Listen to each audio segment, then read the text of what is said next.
فرماتے صحابہ نہ بات کر رہے تھے، اور بات یہ کر رہے تھے کہ یار لوگوں کو گناہوں سے کیسے روکا جائے،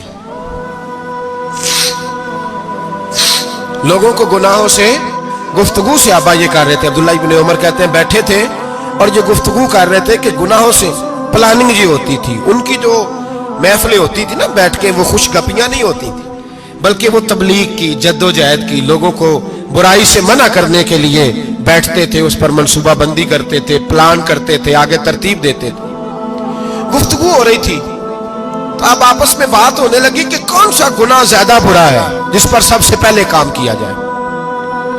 تو دور ایک صحابی بیٹھے تھے، ان کا نام تھا عبداللہ ابن عمر، ایک عبداللہ بن عمر ہے اور ایک عبداللہ ابن عمر ہے۔ حضرت عبداللہ ابن عمر دور بیٹھے تھے، بڑے سمجھدار سیانے باریک بین آدمی تھے۔ تو حضرت عمر فاروق اپنے بیٹے سے کہنے لگے جا عبداللہ ابن عمر سے پوچھ کے آ کہ سب سے سخت گناہ کون سا ہے۔ توجہ ہے میرے بھائیوں، ادھر دیکھیے گا میری جانب، پوچھ کے آ کہ سخت گناہ کون سا ہے۔ عبداللہ بن عمر رضی اللہ تعالیٰ عنہ کی خدمت میں جب عبداللہ ابن عمر گئے تو جا کے کہنے لگے کہ صحابہ پوچھتے ہیں کہ آپ نے زیادہ وقت گزارا ہے نبی رحمت صلی اللہ علیہ وسلم کے پاس، تو بتلائیے برا گناہ کون سا ہے، سب سے سخت گناہ، تاکہ سب سے پہلے اس پر پابندی لگائی جائے، اس پر محنت کی جائے۔ تو حضرت عبداللہ ابن عمر کہنے لگے صحابہ کو جا کے بتا دو کہ سب سے برا گناہ شراب پینا ہے، سب سے برا گناہ، اور یہ ام الخبائث ہے، برائیوں کی جڑ ہے، گناہوں کی ماں ہے، یہ بنیاد ہے، باقی گناہ اسی سے شروع ہوتے ہیں۔ کہتے ہیں میں نے آ کے بتایا تو حضرت ابو بکر صدیق رضی اللہ تعالیٰ عنہ سیدنا فاروق اعظم کہنے لگے خود جاتے ہیں، ان کے پاس خود جاتے ہیں، چونکہ ہم نے بات سننی ہے ہم خود جاتے ہیں اور ان سے جا کر کے سوال کرتے ہیں کہ اگر آپ کو اس تفصیل کا پتہ ہے نا تو اس کے پیچھے بھی کوئی تفصیل ہوگی جو میرے نبی پاک نے بیان کی ہوگی صلی اللہ تعالی علیہ وسلم، اس تفصیل کا بھی آپ کو پتہ ہوگا جو نبی پاک نے بیان کی ہوگی، اس بات کے پیچھے جو بیک گراؤنڈ ہے، جو پس منظر ہے۔ فرماتے ہیں کہ ہم اٹھے، عبداللہ ابن عمر کے پاس گئے، ان سے جا کے پوچھا کہ جناب آپ نے یہ تو فرمایا ہے شراب ام الخبائث ہے، تو اس کے پیچھے پس منظر کیا ہے؟ تو عبداللہ ابن عمر کہنے لگے یہ میں نے اپنے پاس سے نہیں کہا، یہ میں نے نبی پاک سے سنا ہوا ہے۔ حضور سید عالم صلی اللہ علیہ وسلم بیٹھے تھے تو حضور نے فرمایا شراب یہ نشہ، یہ برائیوں کی ماں ہے۔ اور پھر حضور نے ایک مثال بیان فرمائی،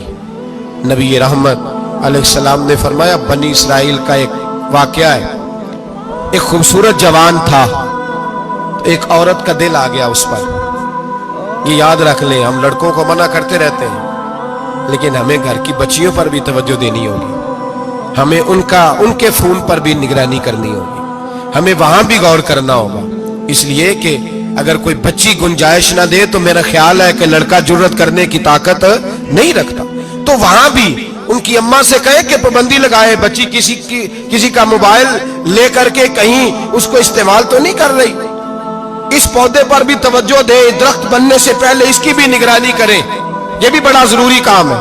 عورت کا دل آ گیا تو نبی پاک علیہ الصلوۃ والسلام فرماتے اس نے کوئی بہانہ لگایا، کسی کو کہا کہ اس نوجوان کو بلا کے لاؤ، اس کو کہو کہ ہم نے کوئی گواہی لینی ہے تجھ سے۔ وہ نوجوان آیا، ایک کمرے میں داخل ہوا تو اگلے کمرے میں لے گئے،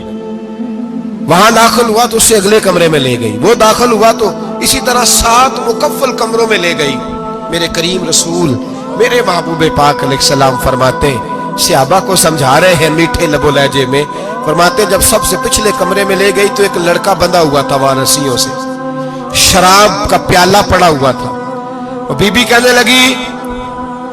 کوئی گواہی شواہی نہیں لینی، تجھے اس لیے بلایا ہے کہ تیرے اوپر دل آ گیا ہے، اب میرے ساتھ منہ کالا کر۔ تو وہ جوان کہنے لگا نہیں، میں نے اپنے نفس کو پاک رکھا ہوا ہے، میری نظر بھی پاک ہے، دل بھی پاک ہے،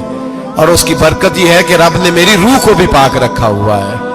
تو میں یہ حرکت نہیں کر سکتا۔ پاک لوگ پلید کاموں کی جانب توجہ نہیں کرتے، میں یہ حرکت نہیں کر سکتا۔ اقبال نے اپنے بیٹے کو دعا دی تھی، اس نے کہا تھا حیا باقی نہیں ہے زمانے کی آنکھ میں، خدا کرے کہ رہے تیری جوانی بے داغ،